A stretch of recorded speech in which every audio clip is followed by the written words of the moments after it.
If you have a business and you have kids, you should hire your kids. Well, unless they have another job already and make a lot of money. But hiring kids is an absolutely fantastic way to save money on your taxes.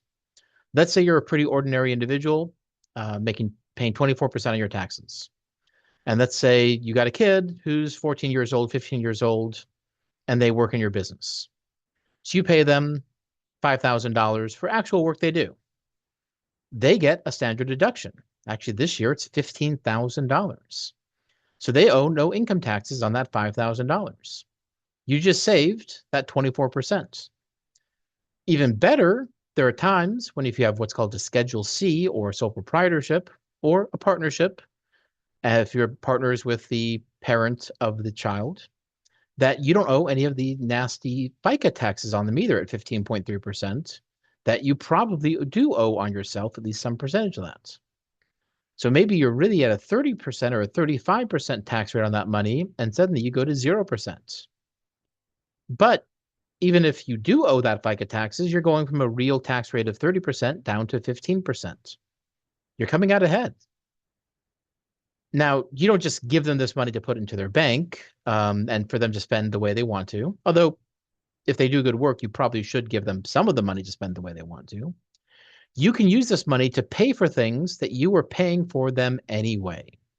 So, my favorite example, my oldest kid is in Scouts.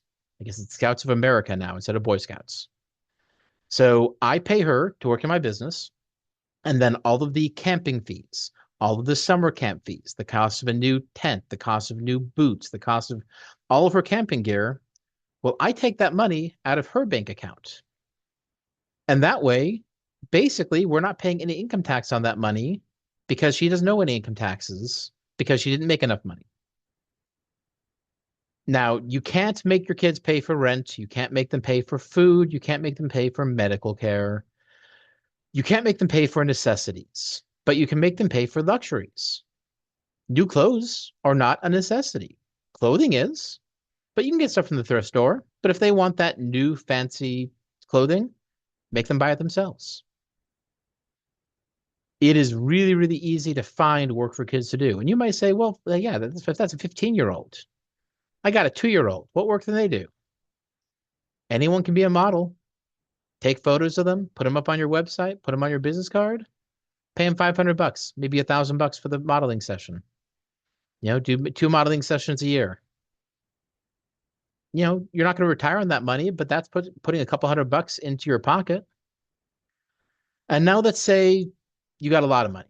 Let's say you're somebody who's, maxing out everything, 401ks, solo 401ks, you're putting aside all the money you need. You want to give your kids a real head start.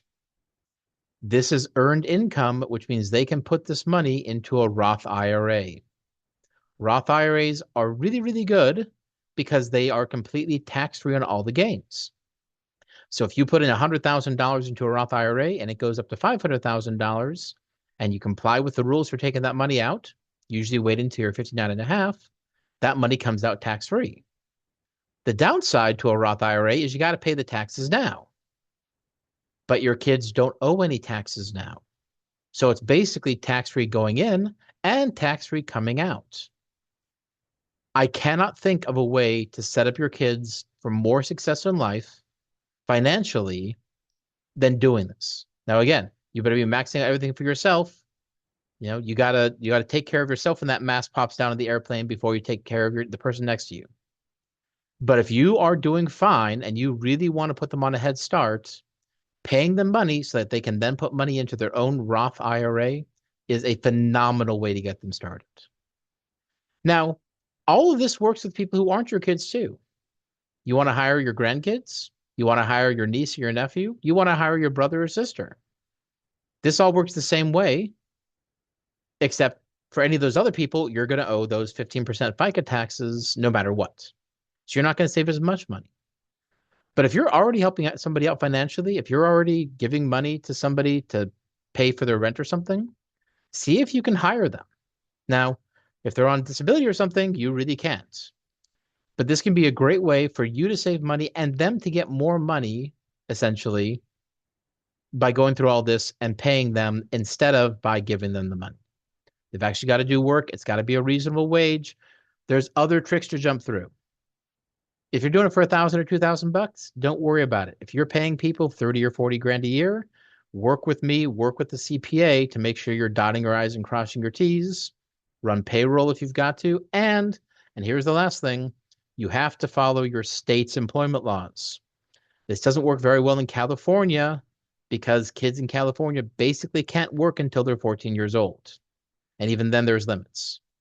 Works great in Texas. Also, watch out. There may be state taxes on this. I'm just saying it's federally tax-free. But still, even if they owe state taxes on it, you are going to owe those state taxes anyway.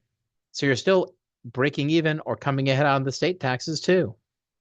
Again, this is my absolutely favorite, very favorite way to save money on taxes. If you've got kids, if you've got a business, if it's a profitable business, and if you're spending money on your kids, hire them and pay them.